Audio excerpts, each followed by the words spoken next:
নমস্কাৰ বন্ধু-বান্ধৱীসকল, আজি এটা নতুন খবৰলৈ আপোনাক স্বাগতম জনাইছোঁ। যেটো জনাব বিচাৰিছোঁ অৰুণোদয় আঁচনিক লৈ আহিছে এটা ডাঙৰ খবৰ। তো অৰুণোদয় আঁচনি যেহেতু এতিয়ালৈকে লাভ কৰা নাই লাখ লাখ হিতাধিকাৰীৰ কিস্তি, তো কিহৰ বাবে যেটো অৰুণোদয় আঁচনি পোৱা নাই, যেটো 10 তাৰিখে মুকলি কৰা হয় অৰুণোদয় আঁচনিৰ ধন 1250 টকা। তো এতিয়ালৈকে যেহেতু একাউণ্টত সোমোৱা নাই সেই 1250 টকা কিহৰ বাবে আপুনি লাভ কৰা নাই, আচলতে কেতিয়া দিয়া হ'ব এই অৰুণোদয় আঁচনিৰ ধন। তো সবিশেষ জানিবৰ বাবে ভিডিঅ'টো আপুনি স্কিপ নকৰিব, শেষলৈকে চাই থাকিব। তো বলক ভিডিঅ'টো আৰম্ভ কৰোঁ। Welcome to my channel good luck Assam. তো গাইজ আপোনালোকক যেটো জনাব বিচাৰিছোঁ অৰুণোদয় আঁচনিৰ কিস্তি এতিয়ালৈ কিয় লাভ কৰা নাই হিতাধিকাৰীয়ে, যেহেতু হিতাধিকাৰীসকলে যেটো মোক কমেণ্টত জনাইছে বহুতো হিতাধিকাৰীয়ে যেটো এতিয়ালৈকে লাভ কৰা নাই অৰুণোদয় আঁচনিৰ কিস্তি। তো 1250 টকা কেতিয়া দিয়া হ'ব, যেটো চৰকাৰে এতিয়ালৈকে কিয়নো মুকলি কৰি দিয়া নাই নেকি? যদি মুকলি কৰি দিয়া নাই তেনেহ'লে কেতিয়া মুকলি কৰি দিব অৰুণোদয় আঁচনিৰ 1250 টকা। তো আজিৰ ভিডিঅ'ত আপোনালোকক সম্পূৰ্ণভাৱে যেটো জনাম কি কাৰণত আপোনালোকে লাভ কৰা নাই আৰু কেতিয়া দিয়া হ'ব অৰুণোদয় আঁচনিৰ 1250 টকা। তো আপোনালোক যেটো জনাব বিচাৰিছোঁ অৰুণোদয় আঁচনিৰ যেহেতু যোৱা মাহত যেটো দিয়া হৈছিলে অৰুণোদয় আঁচনিৰ কিস্তি, তো আপোনালোকক যেটো জনাব বিচাৰিছোঁ যোৱা মাহত অৰুণোদয় কিস্তি দিয়া হৈছিলে 12 তাৰিখে। তো 12 তাৰিখে যেটো ৰিলিজ কৰা হৈছিলে, কিন্তু ইনে যেহেতু আপোনালোকে যেটো সকলোৱে জানে যেটো 10 তাৰিখে যেটো অৰুণোদয় আঁচনিৰ ধন মুকলি কৰা হয়, কিন্তু এবাৰ যোৱা মাহত যেটো দিয়া হৈছিলে 12 তাৰিখে, কিয়নো আজি দিয়া হ'ব নেকি অৰুণোদয় আঁচনিৰ কিস্তি। তো আজি আপোনালোকৰ যেটো অন্তিম দিন, যদি আপোনালোকে আজি অৰুণোদয় আঁচনি লাভ নকৰে তেনেহ'লে আপুনি কেতিয়া পাব অৰুণোদয় আঁচনি। তো সেই কথাটো আপোনালোকক ক'ব খুজিছোঁ, যদিহে আপোনাৰ সকলোখিনি যদি ঠিকে আছে, আপোনাৰ বেংকৰ লগত যদি আপোনাৰ আধাৰ আপোনাৰ লিংক হৈ আছে বা আপোনাৰ ৰেচন কাৰ্ড যদি আধাৰৰ লগত লিংক হৈ আছে, তেনেহ'লে আপুনি লাভ কৰিব যেটো অৰুণোদয় আঁচনিৰ কিস্তি। তো অৰুণোদয় আঁচনিৰ ধন যেহেতু দিয়া হ'ব, যেটো চৰকাৰে হয়তো মুকলি কৰি দিয়া নাই, তো সেইবাবে যেহেতু হিতাধিকাৰীসকলে যেটো অৰুণোদয় আঁচনিৰ ধন লাভ কৰা নাই। তো এতিয়া জানিব পোৱা মতে যেহেতু মুখ্যমন্ত্ৰীয়ে যেহেতু জনাইছে যে লাখ লাখ পৰিয়ালে যেটো লাভ কৰিব অৰুণোদয় আঁচনি আৰু সকলো পৰিয়ালকে দিয়া হ'ব, যিবিলাক দৰিদ্ৰ পৰিয়াল আছে সেই দৰিদ্ৰ লোকসকলে অৰুণোদয় আঁচনিৰ ধন লাভ কৰিব। তো কথাটো হৈছে কি অৰুণোদয় আঁচনিৰ ধন এতিয়ালৈকে যেটো লাভ কৰা নাই হিতাধিকাৰীসকলে, যেটো যোৱাকালি নহয় তাৰ আগৰ দিনা যেটো মই এটা ভিডিঅ' আপলোড কৰিছিলোঁ, তাত আপোনালোকক যেটো অৰুণোদয় আঁচনিৰ এটা খবৰ দিছিলোঁ, তাত যেটো বহুতে মোক কমেণ্ট কৰি জনাইছে যে এতিয়ালৈকে যেটো অৰুণোদয় আঁচনিৰ কিস্তি লাভ কৰা নাই, যেটো 10 তাৰিখে যেটো অৰুণোদয় আঁচনি মুকলি কৰে কিন্তু এতিয়ালৈকে মুকলি কৰা নাই। কিন্তু জানিব পোৱা মতে যেটো অৰুণোদয় আঁচনিৰ কিস্তি যেহেতু আজি যিহেতু দিয়া হ'ব বুলি যেটো খবৰ পোৱা গৈছে, আৰু আজি যেহেতু দিয়া হ'ব পাৰে আপোনালোকক অৰুণোদয় আঁচনিৰ কিস্তি যেটো 12 তাৰিখ। তো যোৱা মাহত যেটো 12 তাৰিখে দিয়া হৈছিলে, এবাৰো কিয়নো 12 তাৰিখে যেটো দিব পাৰে। তো আপোনালোকে আপোনাৰ একাউণ্টটো আপোনালোকে চেক কৰক, আপোনাৰ একাউণ্টত মেছেজ আহিছেনে নাই। যদি মেছেজ অহা নাই আপোনালোকে বেংকত যাব লাগিব, হয়তো আপোনাক KYC আপডেট কৰিব লাগিব। তো তেতিয়াহে আপোনাৰ পইচাটো যেটো একাউণ্টত লাভ কৰিব পাৰিব। যদি আপোনাৰ কোনো খেলিমেলি নাই তেনেহ'লে আপুনি নিশ্চয় লাভ কৰিব পাৰিব অৰুণোদয় আঁচনি 1250 টকা।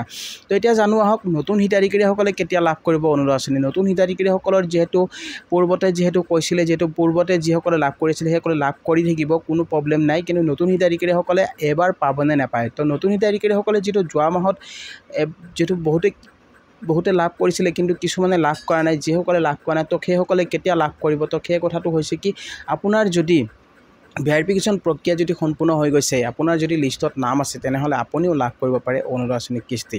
তো কোনসকল মহিলাক দিয়া হ'ব, যিসকল মহিলাৰ যেহেতু আৰ্থিক আয় যদি আপোনাৰ কম হয়, যদি আপুনি দৰিদ্ৰ পৰিয়ালৰ যদি হয়, তেনেহ'লে আপুনি লাভ কৰিব আৰু আপোনাৰ ইনকাম যেহেতু 4 লাখতকৈ তলত হ'ব লাগিব।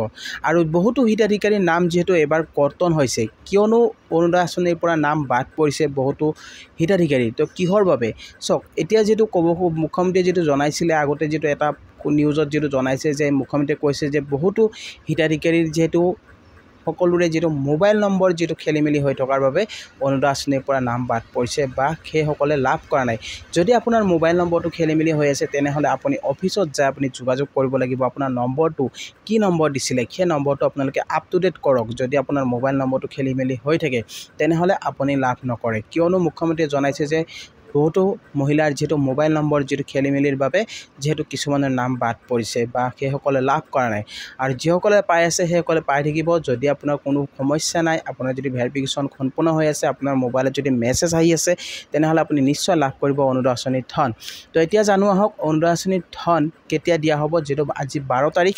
আজি 12টা বজাৰ পিছত আপোনালোকে আপোনাৰ একাউণ্টত চেক কৰিব, কিয়নো আপোনাৰ একাউণ্টত সোমাব পাৰে যেহেতু অৰুণোদয় আঁচনিৰ ধন লাখ লাখ মহিলাৰ একাউণ্টত সোমাব। সোমাব কিন্তু আপোনালোকে কিমান টকা লাভ কৰিব যেটো 1250 টকা আপোনালোক দি থকা হৈছে তো 1250 টকাই দিব আৰু নতুন হিতাধিকাৰীসকলৰ যেটো ফৰ্ম মুকলি কৰা হ'ব 15 তাৰিখৰ পৰা আপোনালোকে সকলোৱে জানে যেটো 15 ছেপ্টেম্বৰত যেহেতু 10000 প্ৰতিটো সমষ্টিতে যেটো 10000 মহিলাক দিয়া হ'ব অৰুণোদয় আঁচনি তো আপুনি কেনেকৈ লাভ কৰিব এই আবেদন ফৰ্ম যেটো আবেদন ফৰ্ম আপোনাৰ হাতত দিয়া হ'ব না আপুনি পঞ্চায়তৰ পৰা আনিব লাগিব চক যেটো ভেৰিফিকেশ্যন আপোনালোকক কৰিম বুলি কৈছে বা আপোনালোকৰ ঘৰে ঘৰে যেটো বুথৰ কমিটিৰ মানুহ যাব পাৰে আপোনালোকক তিনিজনীয়া বুথ যেটো আপোনাৰ ঘৰত যাব পাৰে গৈ আপোনালোকক ভেৰিফিকেশ্যন কৰিব আপুনি যদি যোগ্য হয় তেনেহলে আপুনি লাভ কৰিব ফৰ্ম এই ফৰ্ম আপোনালোকে যেহেতু অনলাইন পাব নে অফলাইন পাব এতিয়া বহুতে মোক প্ৰশ্ন কৰিছে যে অৰুণোদয় আঁচনি অনলাইন আবেদন হ'ব নেকি তো অনলাইন আবেদনৰ যেটো কথা এতিয়ালৈকে আহি পৰা নাই তো অফলাইন আগতো অফলাইনে হৈছিলে তো অফলাইন ফৰ্মে আপোনালোকে লাভ কৰিব পাৰিব সেই অফলাইন ফৰ্ম আপোনালোকৰ ঘৰত হয়তো দিব পাৰে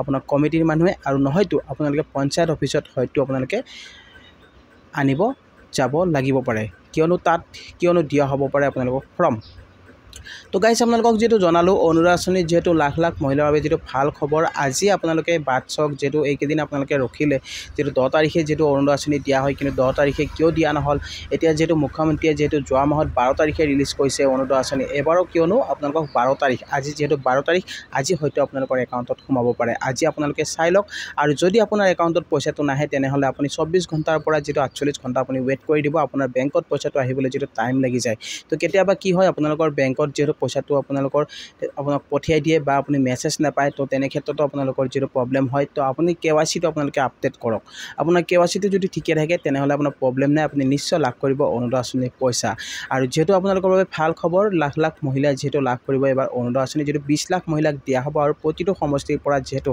10000 কৈ দিয়া হ'ব অৰুণোদয় আঁচনি তো আবেদন ফৰ্মৰ কাৰণে আপোনালোকে যোগাযোগ কৰিব পাৰে পঞ্চায়ত অফিচত বা আপোনাৰ ঘৰত কেতিয়া মানুহ আহিব আপোনালোকে সেই কথাটো আপোনালোকে পঞ্চায়ত অফিচত গৈ আপোনালোকে জানিব পাৰিব তো গাইজ আপোনালোকে আই হোপ আপোনালোকে নিশ্চয় ভিডিওটো বুজি পালে আজিৰ খবৰটো আপোনালোকে এইখিনি জনাব লগা আছিল আৰু ভিডিওটো চাই যদি ভাল পাইছে তেনেহলে এটা লাইক আৰু শ্বেয়াৰ কৰি দিব নাপাহৰিব আৰু লগতে মোৰ চেনেলটোত যিসকলে নতুনকৈ আহিছে তো চেনেলটো ছাবস্ক্ৰাইব কৰি ৰাখিব আৰু কাষত থকা বেল আইকনটো প্ৰেছ কৰি দিব নাপাহৰিব যাতে এনেকুৱা ধৰণৰ নতুন ভিডিও আহিলে সকলোতকৈ আগত পাই থাকে তো গাইজ আজিলৈ ইমানে জয় আই অসম।